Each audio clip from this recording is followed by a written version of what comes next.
Graça e paz da parte de Deus Pai e do nosso Senhor Jesus Cristo, a todos os nossos amados, muito queridos irmãos. Hoje nós viemos para falar com os irmãos a respeito de uma pergunta que muitos fazem. Existem apóstolos hoje? Nós vivemos um tempo de muitas novidades na igreja evangélica, é verdade. Há muitas novidades na igreja evangélica. Dentre as novidades, destacamos o surgimento de mulheres, chamadas de pastoras, bispas e apóstolas. Mas há um outro fato, há uma novidade que merece também nossa atenção. A novidade é que nunca se viu em toda a história da igreja tantos apóstolos como nós temos visto desde o início deste século. Nunca existiu em toda a história da igreja tantos homens chamados de apóstolos como nós estamos vendo hoje. Existem homens hoje chamados por Cristo Jesus, assim como foi Pedro, Tiago, João, Bartolomeu, Mateus, Judas. Existem hoje apóstolos como aqueles primeiros apóstolos que o Senhor Jesus chamou lá desde o início da igreja. Amados, para responder essa pergunta, convido todos a irmos ao livro de Atos dos Apóstolos, no capítulo 1, e nós estudarmos, examinarmos esta parte da Bíblia, porque ela contém lições muito importantes a esse respeito, e lições que a igreja atual não pode negligenciar. Nós precisamos olhar para Atos, capítulo 1, versículo 15 até o versículo 26, para vermos que ali houve a escolha de um novo apóstolo. Mas como é que foi essa escolha? Quais os critérios para que este apóstolo chamado Matias fosse colocado neste ofício? Quais foram as exigências para ele? E isso que eu quero falar com os irmãos hoje. Então convido todos a lermos Atos, capítulo 1, versículo 15, pois está escrito: Naqueles dias, estando ali reunidas cerca de 120 pessoas, Pedro levantou-se no meio dos irmãos e disse: Irmãos, devia-se cumprir a escritura que o Espírito Santo predisse pela boca de Davi acerca de Judas, que foi o guia dos que prenderam Jesus. Pois ele era contado como um de nós e teve parte neste ministério. E ele adquiriu um campo como pagamento do seu pecado. E precipitando-se de cabeça, arrebentou-se ao meio, e todas as suas vísceras se derramaram. E todos os habitantes de Jerusalém ficaram sabendo disso, de maneira que na própria língua deles, esse campo se chama Acéldama, isto é, campo de sangue. Porque no livro de Salmos está escrito: fique deserta a sua habitação, e não haja quem nela habite. E outro tome o seu lugar. Verso 21. Assim é necessário que dentre os homens que conviveram conosco, todo o tempo em que o Senhor Jesus andou entre nós, começando desde o batismo de João até o dia em que dentre nós ele foi elevado aos céus, um dentre eles se torne conosco testemunha da ressurreição. Então apresentaram 2. José chamado Barsabás, também chamado Justo, e Matias. E orando disseram: Tu, Senhor, que conheces o coração de todos, mostra qual destes 2 tens escolhido para assumir lugar neste ministério e apostolado, do qual Judas se desviou, indo para o seu lugar. Verso 26 diz: Então tiraram sortes, e a sorte recaiu sobre Matias. Desse modo, ele se juntou aos 11 apóstolos. Amém. Irmão, por favor, feche seus olhos, vamos orar, vamos pedir a Deus sua graça para recebermos ajuda do Espírito Santo para compreendermos a palavra de Deus. Senhor, graças te damos mais uma vez. Mais uma vez neste dia, meu Deus, temos o privilégio de glorificar o teu nome, de elevar a nossa voz aos céus, porque tu és o nosso Deus, o Deus vivo, o Deus verdadeiro, o Deus que nos ouve, o Deus que nos vê, o Deus que nos conhece. E que conhece cada molécula, cada parte, Senhor, cada pensamento, cada palavra, antes mesmo de dizê-las. Senhor, tu sabes tudo sobre nós e sabes, Senhor, o quanto os homens são suscetíveis a serem enganados. Senhor, quanto há no coração humano a propensão a acreditar na mentira e a resistência a crer na verdade. Por isso oramos, pedindo tua graça, para que o Senhor nos ajude, para que nós sejamos guiados na verdade, para que possamos olhar, Senhor, para todas estas novidades que estão acontecendo no nosso tempo e sabermos discernir se essas coisas procedem de Deus ou não, se essas coisas são boas ou más, que possamos saber discernir, meu grande Deus e Pai, entre o que te agrada e o que não te agrada. Ajuda-nos, Senhor, que teu Espírito nos ajude. Limpa o nosso coração e a nossa mente. Recebe a glória para ti, Senhor. Assim oramos em nome do Senhor Jesus. Amém. Meus irmãos, em cada esquina, em cada cidade, nós encontramos alguém reivindicando o direito de ser chamado de apóstolo. E dentre tantos apóstolos que existem atualmente, há alguns nomes até muito famosos, e eu creio que alguns até conhecidos de nós. No Brasil existe um homem que se auto-intitula apóstolo, chamado de René Terranova. É um apóstolo, chamado de apóstolo. Tem um muito conhecido que passa também na televisão, chamado de Valdomiro Santiago, também quer ser chamado de apóstolo. Existe um outro muito famoso, também chamado de Estevão Hernandes. Então, existem muitos apóstolos hoje.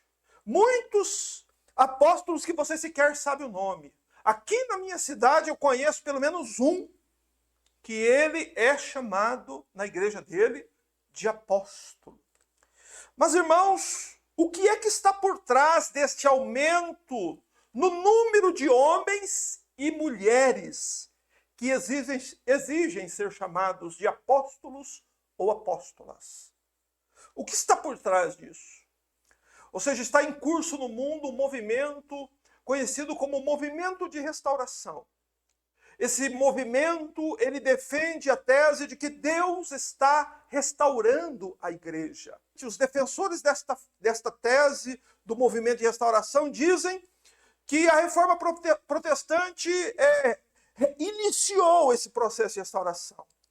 Porque Martinho Lutero redescobriu que a salvação acontece pela graça e não pelas obras, como na Idade Média se acreditava.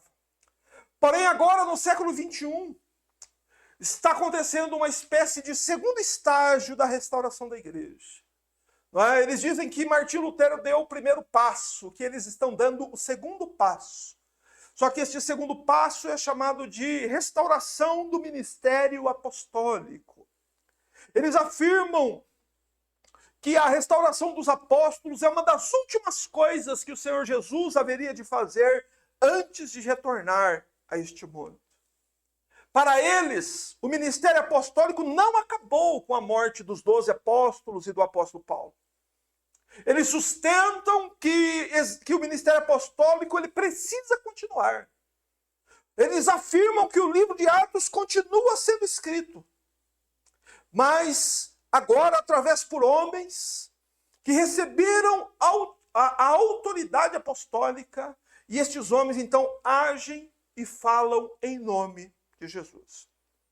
Então estes novos apóstolos, eles dizem, sustentam isso, que eles podem revelar novas coisas, novos ensinamentos, eles têm autoridade como os apóstolos primeiros também tinham, até mesmo para escrever ensinos, mesmo que estes ensinos conflitem com aquilo que os primeiros apóstolos escreveram. Então nós, que estamos aqui no século 21, vivendo ao redor de tudo isso, aqueles de nós que realmente se importam com suas almas eternas, deviam perguntar: o que está acontecendo? Esse movimento apostólico é bom? Realmente isso procede de Deus? Será que realmente o Senhor Deus está restaurando a igreja, como eles afirmam que Deus está fazendo? Será que realmente essas coisas estão acontecendo? Será que é Deus que está realizando isso? Será que esse monte de apóstolos e apóstolas que estão surgindo é obra de Deus? Irmãos, de fato a Bíblia diz que o próprio Senhor Jesus concedeu uns para apóstolos, outros para profetas, outros para evangelistas, outros para pastores, outros para mestres. Essa passagem está lá em Efésios 4:11, é muito conhecida a igreja. O Senhor Jesus concedeu uns para apóstolos, outros para profetas, outros para evangelistas, outros para pastores. Então o Senhor Jesus, em pessoa, proveu a igreja profetas, pastores, evangelistas e apóstolos. Porém, a mesma Bíblia que diz que o Senhor Jesus provê apóstolos, a mesma Bíblia nos alerta quanto ao perigo da existência de falsos apóstolos. Esse alerta está lá em 2 Coríntios 11:13, quando o apóstolo Paulo diz: estes homens são falsos apóstolos, são obreiros fraudulentos, disfarçando-se de apóstolos de Cristo. Então presta atenção, meu amado, porque a mesma Bíblia que diz que Deus deu uns para apóstolos, a Bíblia também diz, a mesma Bíblia diz que existem também os falsos apóstolos. São pessoas que querem se disfarçar de apóstolos, se parecer com os apóstolos de Cristo, só que eles são falsos apóstolos, ok? Então nós devemos dar atenção a essas duas coisas. Portanto, diante de tudo o que estamos testemunhando, diante do alerta bíblico a respeito da existência dos falsos apóstolos, é seu dever perguntar: existem apóstolos verdadeiros ainda hoje? Existem homens como Pedro, Paulo e João ainda hoje caminhando aqui no Brasil, na Alemanha, andando pelo mundo? Existem homens como eles ainda hoje? E se existem, quais são os pré-requisitos para que alguém seja considerado um apóstolo de Cristo? Os irmãos observaram ontem que existem pré-requisitos, exigências para que alguém seja presbítero, bispo, pastor ou ancião. Existem pré-requisitos, exigências para exercer estes ofícios ministeriais. Mas para ser um apóstolo, quais são as exigências bíblicas? Quais são os pré-requisitos que a Bíblia exige para que alguém seja apóstolo? Vamos ouvir o que a Bíblia tem a dizer. Nós lemos no início do culto alguns versículos do livro de Atos dos Apóstolos. Este livro de Atos dos Apóstolos foi escrito por Lucas, o mesmo escritor do Evangelho de Lucas. E este livro de Atos, ele é considerado pelos estudiosos como um segundo volume do Evangelho de Lucas. E no primeiro capítulo de Atos dos Apóstolos, está registrado que após a morte e a ressurreição do Senhor Jesus, o nosso bondoso, o nosso bendito Salvador, ele permaneceu ainda com os apóstolos, com seus discípulos, por cerca de 40 dias. Está aí no capítulo 1, verso 3. Que após a ressurreição, o Senhor Jesus permaneceu com eles. Após a morte e a ressurreição, Jesus permaneceu junto com os discípulos, dando muitas e incontestáveis provas da sua ressurreição, e apareceu diante deles por um período de 40 dias.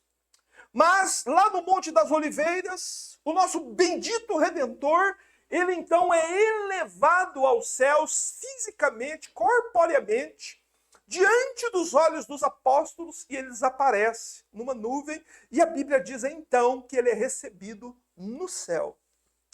Em seguida, os apóstolos saem do Monte das Oliveiras, os 11 apóstolos, porque Judas havia negado e havia se suicidado. Então, 11 apóstolos retornam, saem do Monte das Oliveiras e retornam para Jerusalém. E lá eles permanecem em oração, junto com as mulheres. Isso está registrado aí no versículo 14. E a seguir, mostra aquela passagem onde Matias, o conhecido Matias, ele é escolhido apóstolo no lugar de Judas Iscariotes. Mas então vamos olhar para esta reunião para sabermos como é que se escolhe um apóstolo. Quem tem os pré-requisitos de um apóstolo? Quem é que pode escolher um apóstolo? Todas essas informações estão aqui. E Lucas começa o versículo 15 de modo muito singelo, dizendo assim: naqueles dias estando ali reunidos. Lucas começa assim dizendo, presta atenção, olha aí na sua Bíblia. Olha na Bíblia, olha na sua Bíblia. Ele diz assim, naqueles dias. A quais dias Lucas está se referindo? Esta reunião que aconteceu aqui em Jerusalém, da escolha de Matias, aconteceu depois da assunção de Jesus aos céus e antes do dia de Pentecostes. O Pentecostes acontece no capítulo 2 aqui de Atos. Nós estamos no capítulo 1. Então Lucas quer chamar nossa atenção para esse detalhe importantíssimo. Isso que aconteceu, esta reunião que aconteceu num momento entre o dia em que Jesus foi assunto aos céus e o dia em que o Espírito Santo foi derramado sobre a igreja no Pentecostes. Então foi entre esses dois fatos que aconteceu essa reunião. E os crentes, eles estavam lá em Jerusalém reunidos. É dito aí que havia um grupo de cerca de 120 pessoas. E que então Pedro se levanta no meio daqueles irmãos e começa a falar sobre Judas Iscariotes. Por que Pedro começa a falar sobre Judas? Porque essa reunião, além de ser uma reunião de oração, ali estava também havendo uma reflexão acerca do que havia acontecido com Judas Iscariotes. A traição de Judas foi um fato marcante que abalou o coração de todos os discípulos. Todo mundo ficou muito abalado. Judas era uma pessoa acima de qualquer suspeita. Então, a traição de Judas foi algo muito inesperado por todos.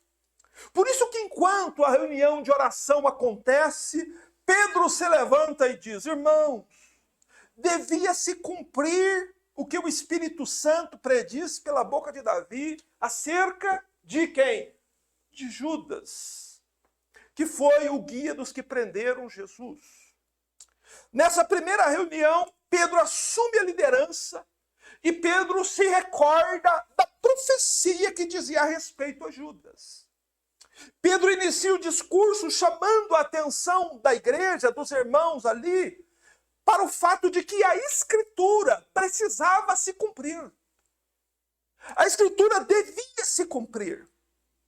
Então Pedro faz algumas coisas muito importantes para a igreja aqui e que a igreja nunca deve se esquecer. Pedro diz, preste atenção, verso 16. Irmãos, devia se cumprir a Escritura que o Espírito Santo predisse pela boca de Davi. Veja só. Pedro aqui liga a palavra escrita ao Espírito Santo. Ou seja, a palavra escrita, ela é produto do Espírito Santo. A Bíblia é a palavra de Deus inspirada, sozinha. Nenhum outro livro é. Só a Bíblia contém a verdade. Só a Bíblia é o único livro que existe no mundo que é inspirado pelo Espírito Santo. Nenhum livro pode ser comparado com a Bíblia. Nenhum outro livro tem a autoridade que a Bíblia tem. E Pedro está dizendo isso. Irmãos, devia se cumprir a escritura que o Espírito Santo predisse. O que o Espírito Santo predisse pela boca de Davi? Que deveria se cumprir uma profecia. E que depois que ela se cumpriu, todos entenderam que aquela profecia dizia a respeito diretamente ao apóstolo Judas Iscariotes. Quando Pedro aqui aponta para Judas, que se tornou o guia daqueles que prenderam Jesus, Pedro aqui evoca o fato de que Judas pertencia ao número dos 12 apóstolos. Durante o ministério terreno de Jesus, Judas fazia parte do chamado colégio apostólico, ou do número dos 12 apóstolos. Ao longo de 3 anos, Judas caminhou com Jesus. Judas ouviu o ensinamento de Jesus. Judas foi eleito, foi escolhido por Jesus depois de Jesus ter passado uma noite toda em oração. Lá em Lucas 6, verso 12, é dito que Jesus desce então e lá ele separa. Jesus pessoalmente escolhe os apóstolos. Então essa é uma prerrogativa que só Cristo tem. Essa é uma autoridade que só Jesus tem. Escolher apóstolos.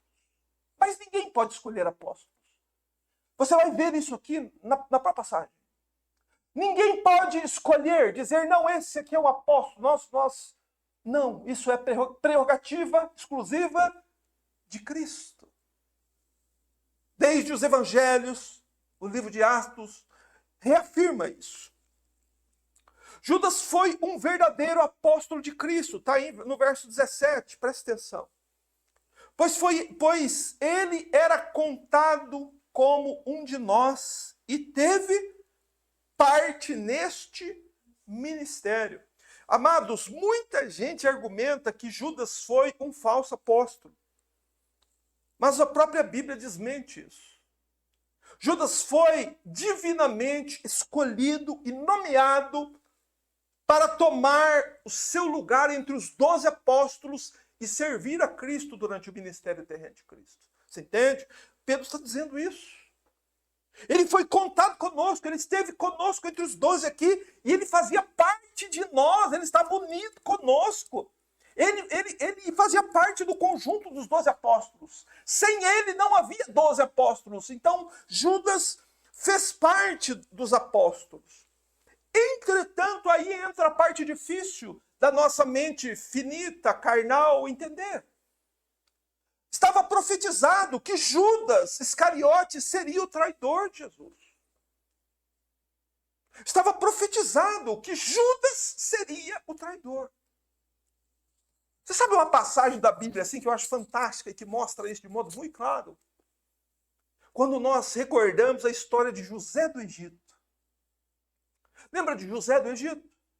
Que era odiado por seus irmãos, e então seus irmãos resolvem matá-lo. Mas então teve um dos irmãos que teve uma ideia melhor. Falou, não, para que matar? Vamos vender o nosso irmão. E então eles venderam José por 20 moedas de prata. Sabe qual era o nome desse irmão de José que teve a ideia de vendê-lo por 20 moedas de prata? Judá. O mesmo nome, Judas, louvor. Então, desde o Antigo Testamento, desde o livro de Gênesis, já estava mostrado que haveria um Judas que iria vender alguém por algumas moedas de prata. Então, estava profetizado, e isso é difícil para a nossa mente entender. Já estava estabelecido que essas coisas deveriam acontecer.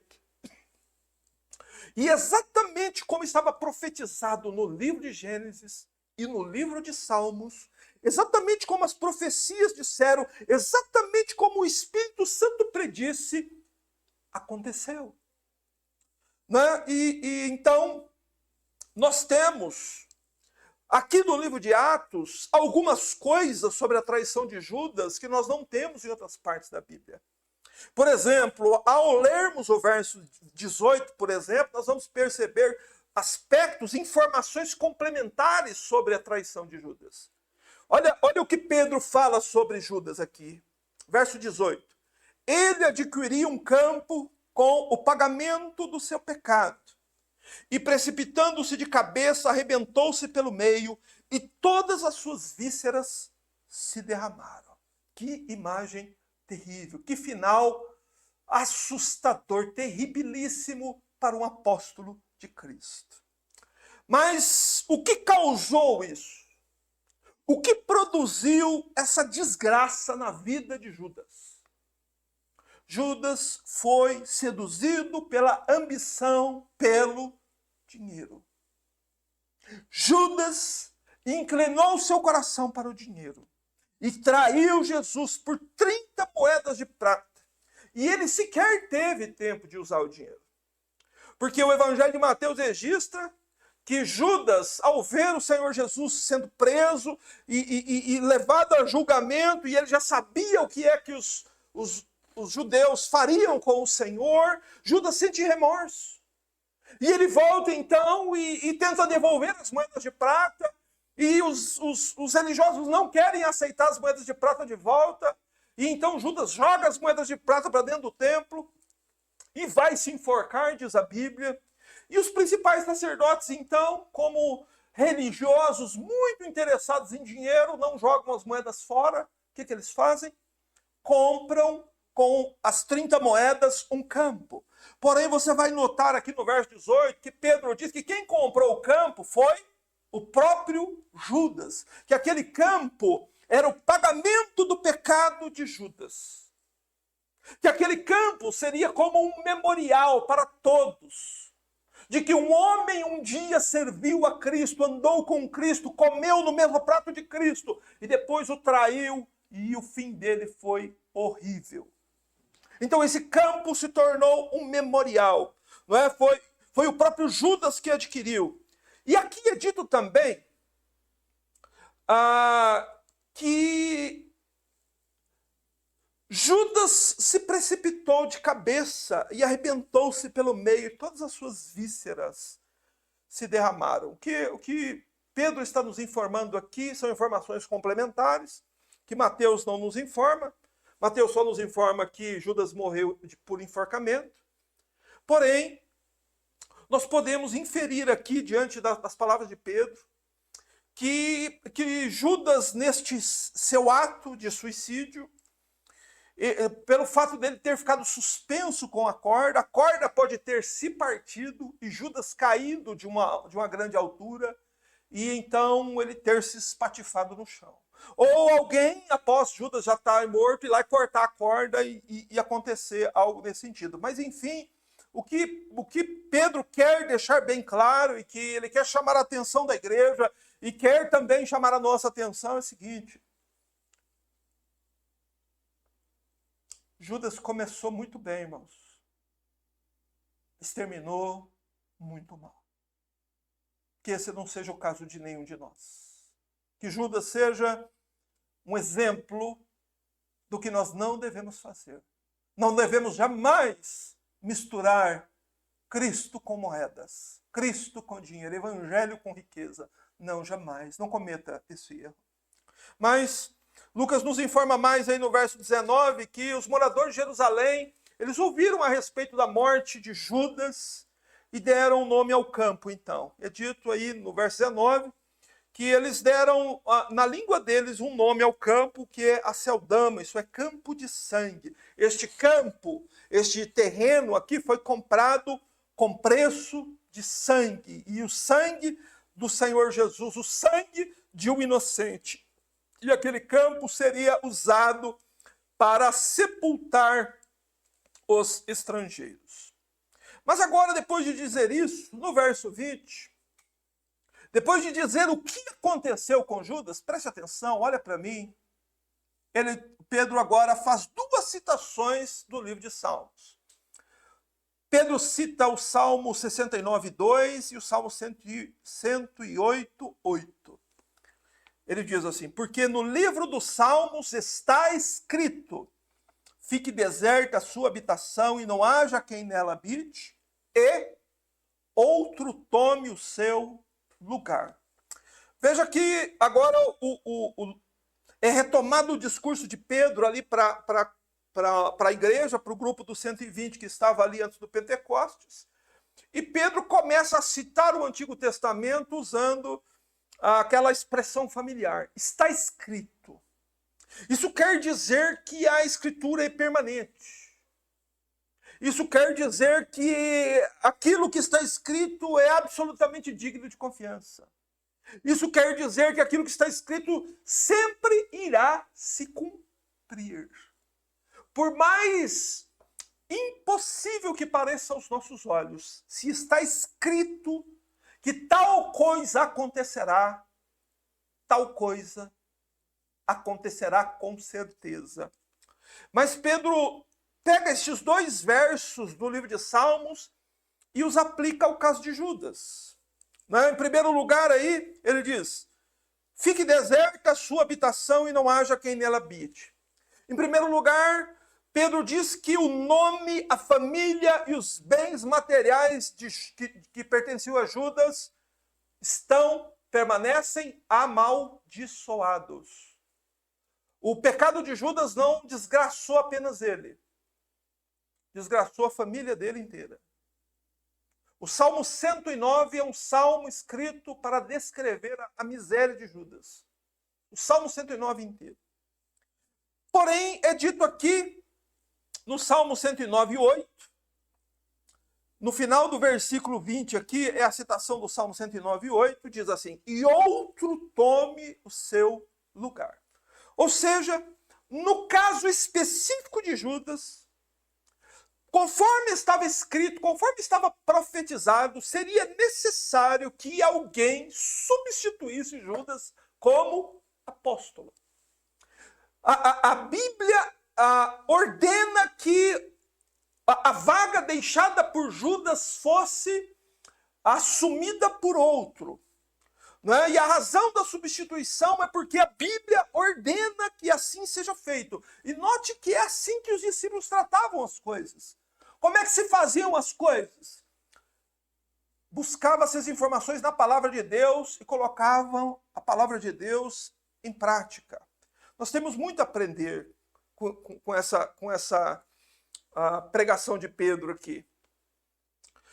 Pedro está usando a Bíblia para dizer que o número dos 12 apóstolos precisava ser restaurado.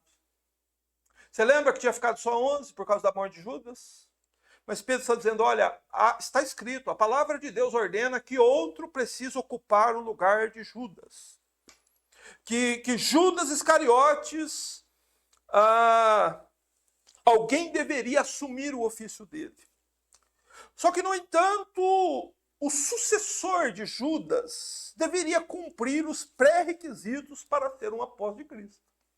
Não podia pegar qualquer um lá. Qualquer pessoa que estava, vamos escolher esse aqui? Esse aqui é mais carismático. Esse aqui fala melhor. Vamos pegar essas pessoas com essas boas qualidades e vamos colocar como apóstolo de Cristo? De forma alguma. Assim como ontem nós falamos dos pré-requisitos para que alguém seja pastor, hoje eu quero que os irmãos notem que há pré-requisitos bíblicos para que alguém seja um apóstolo. Quando alguém chegar para você e dizer eu sou um apóstolo, ou alguém falar para você ele é apóstolo, você tem que ver se ele tem essas qualificações aqui. Vamos ver quais são as qualificações de um apóstolo? Por favor, versos 21 e 22, eu sei que já tem gente que não está aguentando aí para querer ver quais são as qualificações de um apóstolo. Assim, é necessário que dentre quem? Os homens que conviveram conosco todo o tempo em que o Senhor Jesus andou entre nós, começando desde o batismo de João, até o dia em que dentre nós ele foi elevado aos céus, um deles se torne conosco testemunha da sua ressurreição. Então veja como Pedro começa a falar dos pré-requisitos, aí, das qualificações de um apóstolo. Ele diz assim é necessário. Pedro está aqui expressando que é a vontade de Deus que um sucessor fosse escolhido para o lugar de Judas. Por isso que ele diz é necessário. É necessário que isto seja feito, esta é a vontade de Deus. Mas ele diz que dentre os homens que conviveram conosco todo o tempo em que o Senhor Jesus andou conosco. Do mesmo modo como o Senhor Jesus nomeou os 12 apóstolos, né, dando o mesmo número de 12, assim como eram no Antigo Testamento as 12 tribos de Israel, assim Pedro coloca aqui para os irmãos que era necessário restabelecer este número, restabelecer o círculo de 12. Porque o próprio Senhor Jesus havia dado ordens de que os discípulos fossem pregar de 2 em 2. E se ficasse um número ímpar, isso iria impedir a ordem de Jesus. Então eles precisariam repor a vaga. Mas o que fica bastante claro aqui é o seguinte: a sucessão apostólica de Judas é uma exceção. Aqui está se tratando de uma exceção e não de uma regra. Porque esta é a única vez que a Bíblia mostra uma sucessão apostólica. E ela só é possível, por quê? Porque ela está prevista em Salmo 109, 8. Deus ordenou que aquele homem que se refere ao Salmo 109, que alguém tomasse o lugar dele, que alguém assumisse a vaga dele. Então é necessário que um homem assumisse a vaga. Não é? Lembre-se que houveram mais tarde, depois desse episódio, depois do Pentecostes, outros apóstolos que morreram. Esses apóstolos foram substituídos? Não. Houve uma sucessão apostólica, por exemplo, depois da morte do apóstolo Tiago, que está lá em Atos 12, 2? Não. Não houve mais nenhuma reunião para colocar ninguém no lugar de Tiago. Tiago cumpriu o seu ministério apostólico, o ministério apostólico dele extinguiu, acabou, terminou. Ok? O único caso, a única exceção é o caso de Judas. Isso precisa ficar bem claro para nós. Porque hoje as pessoas tratam que os apóstolos de hoje são sucessão apostólica dos apóstolos lá de trás. Entretanto, irmãos, só há um caso na Bíblia de sucessão apostólica e é o caso de Judas. Não existe nenhum caso de sucessão apostólica de Pedro, de Tiago, de João, de Bartolomeu, de Mateus. Não existe a base bíblica para que haja a sucessão apostólica destes outros apóstolos. Vocês me entenderam? Judas é uma exceção. É por causa das profecias dos Salmos que Pedro e os demais apóstolos aqui, antes do Pentecostes, entenderam que outro precisava tomar o cargo de Judas. Mas quais seriam os pré-requisitos? Quem poderia assumir um cargo assim, um ofício assim, o ofício de apóstolo de Cristo? Vamos olhar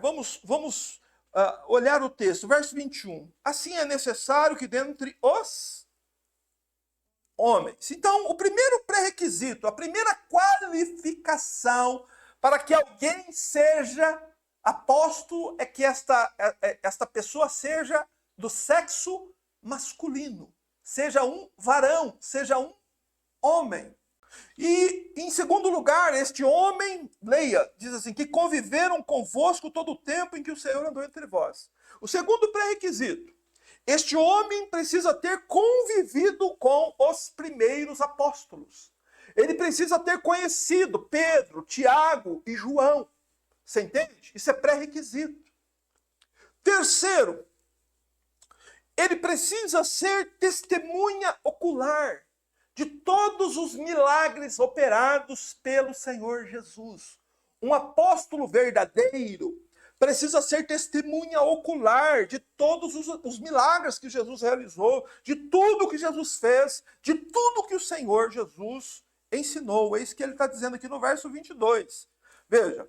Começando desde o batismo de João até o dia em que ele foi elevado aos céus, um deles se torne testemunha da sua ressurreição. E é indispensável que o apóstolo aqui, que no caso de Atos, do capítulo 1 de Atos, desse apóstolo que vai suprir a vaga de Judas, esse apóstolo ele tem acompanhado o Senhor Jesus desde o início do ministério de Jesus, seja testemunha da cruz, seja testemunha da ressurreição e seja testemunha da assunção do Senhor aos céus. Tudo está aí, ó. Desde o batismo de João até o dia em que dentre nós foi elevado aos céus. Então, um apóstolo, ele precisa ter visto muita coisa. Ele precisa ter visto o Senhor Jesus no início do seu ministério, todos os sermões de Jesus, todos os milagres de Jesus. Ele precisa ter caminhado com Jesus nas suas viagens evangelísticas. Ele precisava ter sido testemunha da cruz. Precisava ter testemunha da ressurreição. Porque é o que Pedro diz. Para que este homem se torne, como apóstolo, testemunha da ressurreição do Senhor Jesus. Então, um apóstolo ele precisa ter visto o Senhor ressurreto. Não numa visão, não num sonho. Ele precisava ter visto o Senhor Jesus ressurreto ao vivo e a cores, como foi com todos os apóstolos. Então, irmãos, note que é preciso tudo isso para ser um apóstolo verdadeiro. O apóstolo é alguém que andou com Jesus e que testemunhou a ressurreição. Um apóstolo foi um homem que foi designado pelo próprio Cristo para pregar ao mundo, levar o evangelho. Estes são os critérios da palavra. Isso é o que a palavra estabelece. Um apóstolo tem que ter tem que atender estes pré-requisitos. Esses são critérios que a palavra estabelece para o ofício do apóstolo.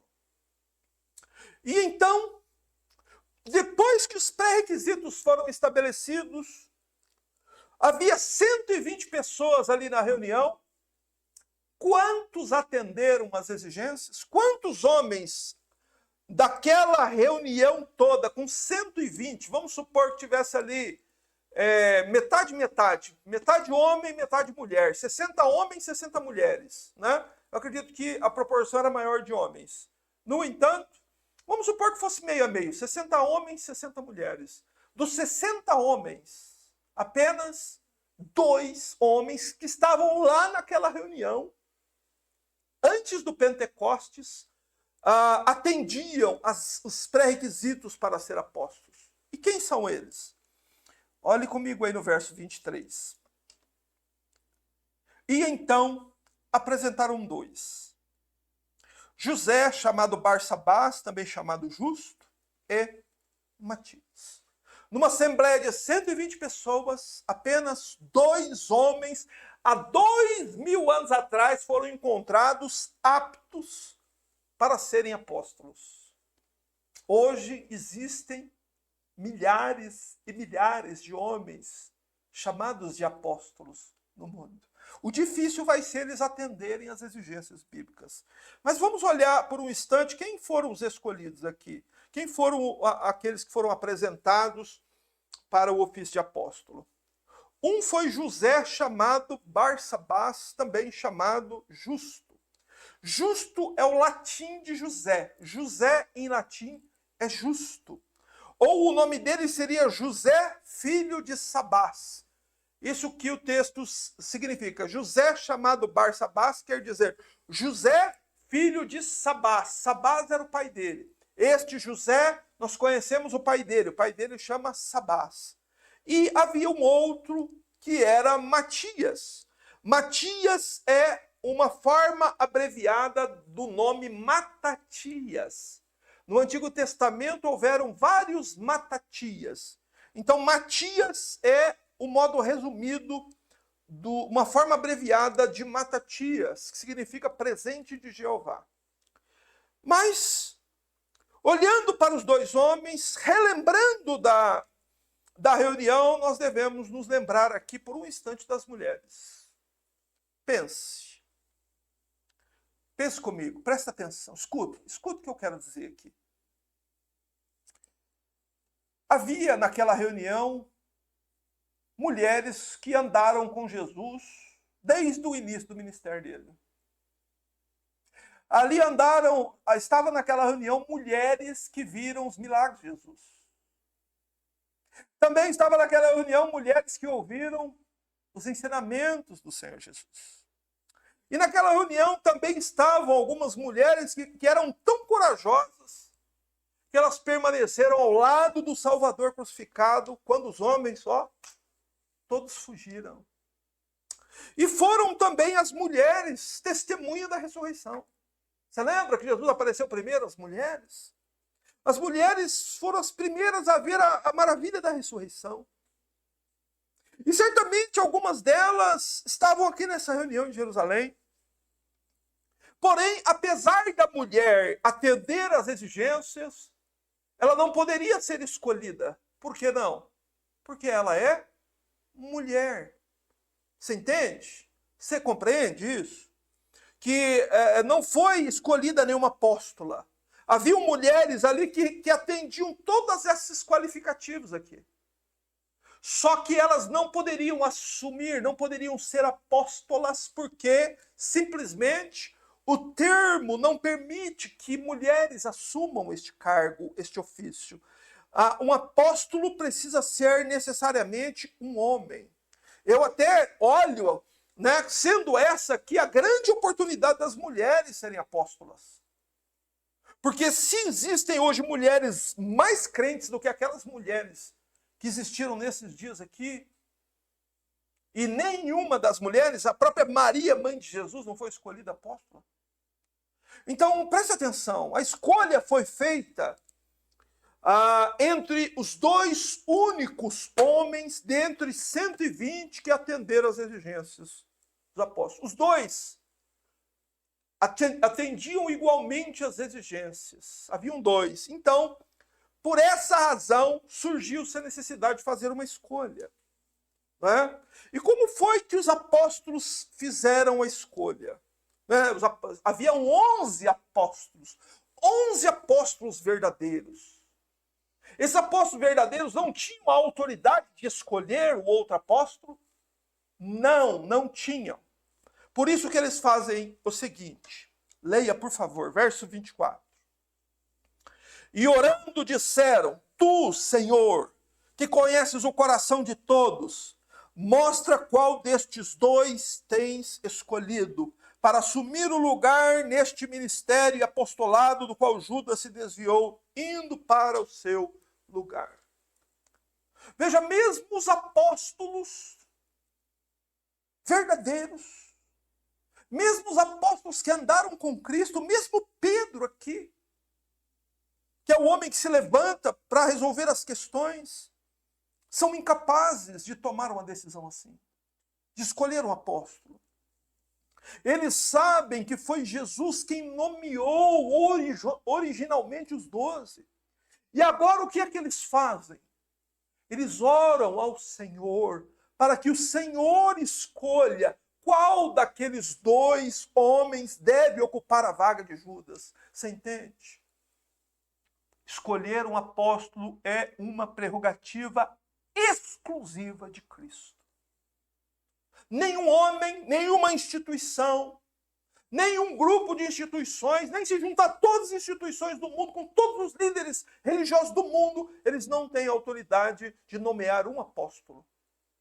Só há um que tem, e este está sentado à destra de Deus Pai, lá na glória, e é Jesus Cristo nosso Senhor. Por isso que os apóstolos oram, pedem, tu, Senhor, tu conheces o coração. O Senhor sabe, qual dos dois o Senhor separou para esse ofício, para ocupar a vaga de Judas. E preste atenção no que ele diz aqui. Verso 25. Para assumir lugar neste ministério e apostolado do qual Judas se desviou, indo para o seu lugar. Judas se desviou, quer dizer que Judas deliberadamente abandonou o seu apostolado. Esse foi o pecado de Judas. E por que foi que ele fez isso? Porque ele ficou fascinado por dinheiro. E para onde que ele foi? Diz o texto que ele foi para o seu lugar. Essas palavras de Pedro aqui sugerem que Judas deixou deliberadamente o seu ofício de apóstolo ao lado de Cristo para assumir um outro ofício ao lado de Satanás. Para fazer o quê? Para matar o Senhor Jesus. Então, o pecado de Judas foi algo sobremodo grave. E Judas o fez, conforme a Bíblia mostra, isso de modo deliberado, intencional. Só que aí fica difícil da nossa mente compreender. Mas já estava escrito no livro de Salmos, já estava escrito no livro de Gênesis que Judas faria isso. Não é? A nossa mente não entende isso. Não é verdade? Só que a Bíblia nos mostra também muito claramente que Judas fez isso de modo pensado, de modo deliberado, de modo intencional, e ele quis mudar de lugar, interessado pelo vil metal, pela moeda, pelo dinheiro. E com terrível decisão, irmãos, esse homem tomou por ambição o dinheiro. Mas enfim, vamos ao verso 26, que nos mostra como foi feita a escolha. Como é que se escolheram o apóstolo? Então tiraram sortes, e a sorte recaiu sobre Matias. Desse modo, ele se juntou aos 11. Então, com a escolha de Matias, o grupo tornou-se de novo um grupo de 12 apóstolos. Tal como eram as 12 tribos de Israel na antiga aliança, na nova aliança, 12 apóstolos, ok?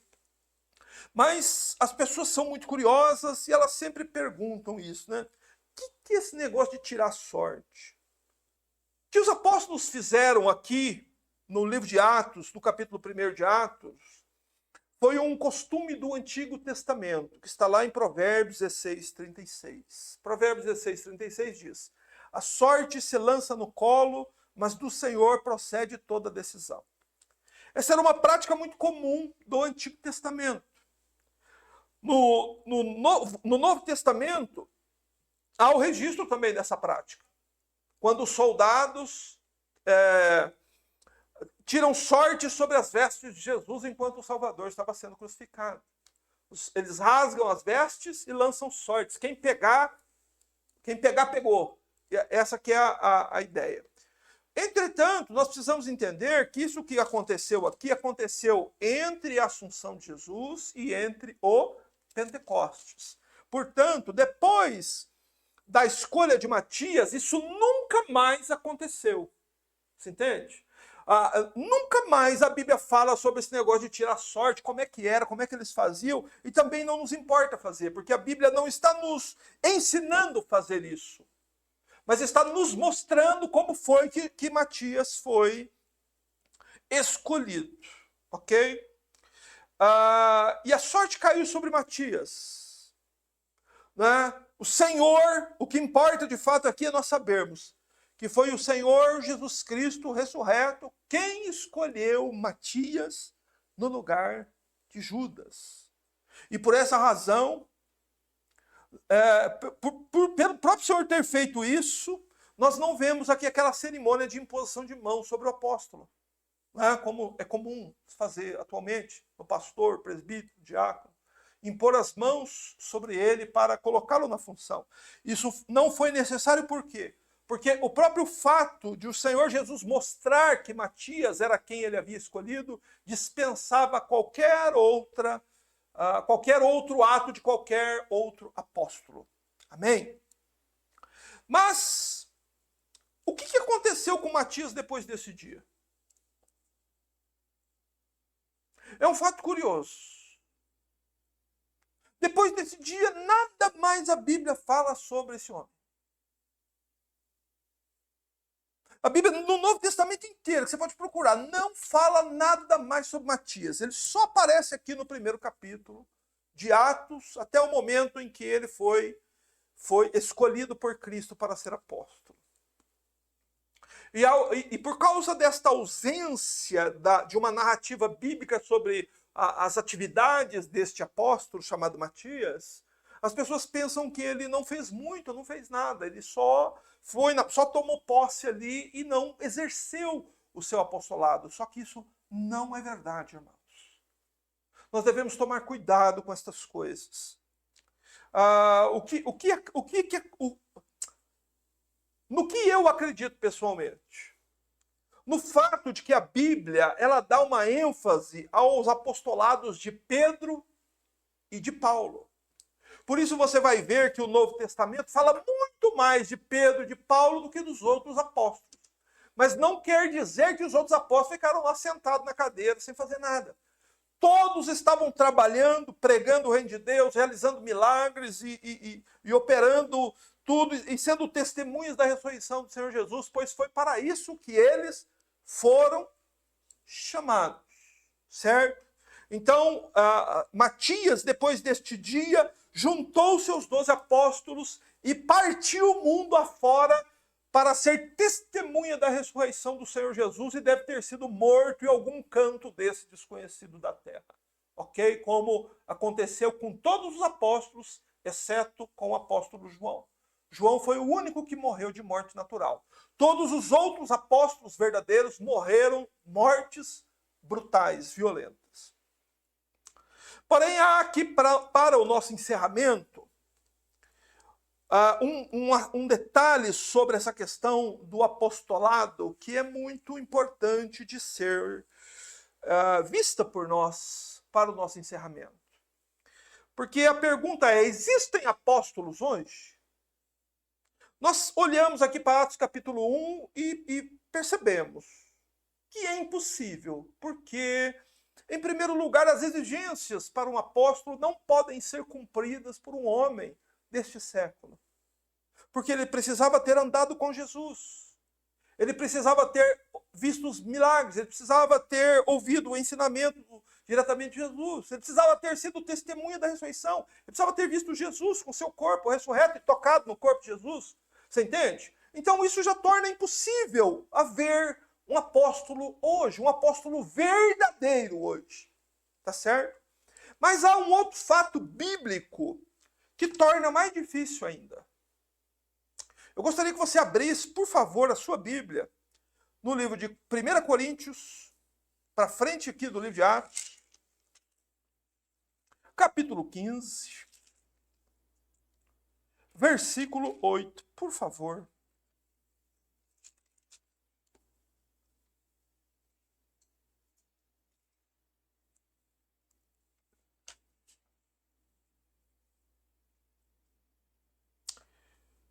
Paulo está aqui falando da ressurreição dos mortos. E ele está falando aqui, em primeiro lugar, da ressurreição do Senhor Jesus. Não é? Do modo como Jesus apareceu a Pedro, apareceu aos 12 apóstolos, apareceu a mais de 500 irmãos, está aí no verso 6, apareceu a Tiago, irmão de Jesus, e no verso 8, Paulo diz assim: e depois de todos, ou seja, por último, ele apareceu também a mim, ok? Como a um nascido fora do tempo certo. Não é? Em outra versão, na versão revista atualizada, diz: e por derradeiro de todos me apareceu também a mim. Ou seja, para ser um apóstolo, o indivíduo, o varão, o homem, além das exigências postas lá no primeiro capítulo 15 de Atos, precisa também, indispensavelmente, ter visto Jesus ressurreto. E quem foi a última pessoa a quem Jesus se mostrou ressurreto? Paulo está dizendo aqui: e por derradeiro de todos me apareceu também a mim. Ou seja, Paulo está dizendo, a Bíblia está dizendo, o Espírito Santo está dizendo que o último ser humano que viu o Senhor Jesus vivo foi Paulo. Por isso que Paulo foi também o último apóstolo. E por isso que depois de Paulo não existem mais apóstolos. De acordo com a Bíblia, o último apóstolo foi Paulo. E só que um aspecto, há pessoas que vão dizer assim: mas a igreja precisa dos apóstolos. A igreja sem os apóstolos fica faltando alguma coisa. E eu concordo com você. Eu acho que você está certo. Porém, os apóstolos estão conosco, irmãos. Graças a Deus. Só de Paulo tem 13 cartas escritas para a glória de Deus. Então, tudo que Paulo tem para me ensinar, ele escreveu 13 cartas. Pois tudo que o apóstolo João tem para me ensinar, ele escreveu o Evangelho de João Depois escreveu 1 João, 2 João, 3 João e o livro de Apocalipse. Então tem 5 livros da Bíblia que o apóstolo João escreveu.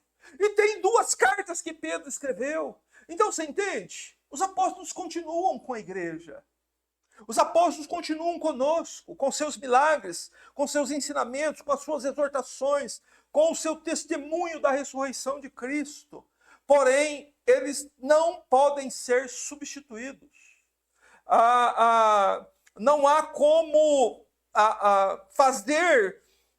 criar novos apóstolos hoje, porque a Bíblia simplesmente proíbe que isso seja feito. Não há fundamento bíblico para que existam novos apóstolos, ok? E a razão é muito óbvia.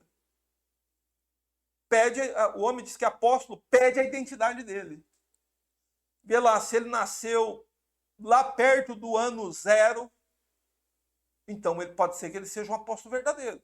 Mas se ele nasceu em 1980, 1990, é muito difícil, porque ele precisava ter estado lá na Palestina nos dias que o Senhor Jesus andou sobre a terra.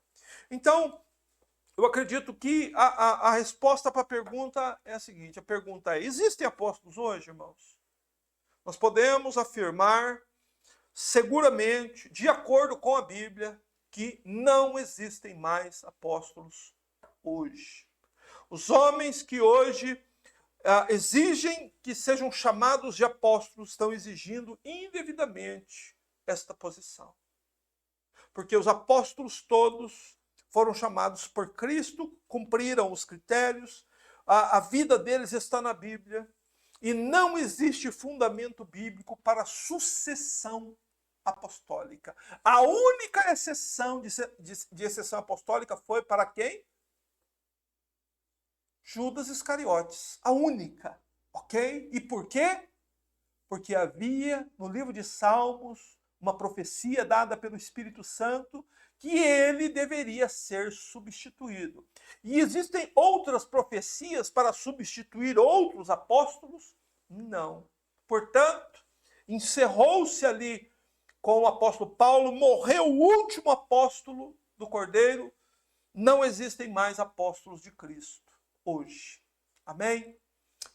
Que você seja uma pessoa atenta e sempre se lembre de 2 Coríntios 11:13, quando Paulo fala sobre os falsos apóstolos, os obreiros desonestos, disfarçados de apóstolos de Cristo.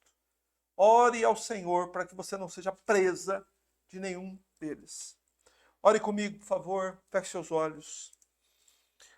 Pai, mais uma vez viemos louvá-lo, Senhor, por este final de semana de ensinamentos, de instrução. Senhor, ontem aprendemos a testar, Senhor, o pastor, as exigências e pré-requisitos para que um homem possa exercer o ofício do ministério. Hoje, Senhor, sobre este assunto tão solene, tão denso, tão discutido atualmente, e que a Tua palavra é tão clara, Senhor, quando vamos a ela com sinceridade, com honestidade, com um único desejo de aprender a verdade, não temos nenhuma tese, nenhuma teoria para defender, Senhor. Queremos apenas ouvir o que o Espírito Santo diz à igreja por meio da sua palavra. Abençoa-nos assim, Senhor. Guarda estas coisas em nosso coração. Ensina-nos a viver retamente no meio desta geração, envolta em tantas novidades. Que o Senhor nos abençoe e nos guarde. Oramos em nome do Senhor Jesus. Amém.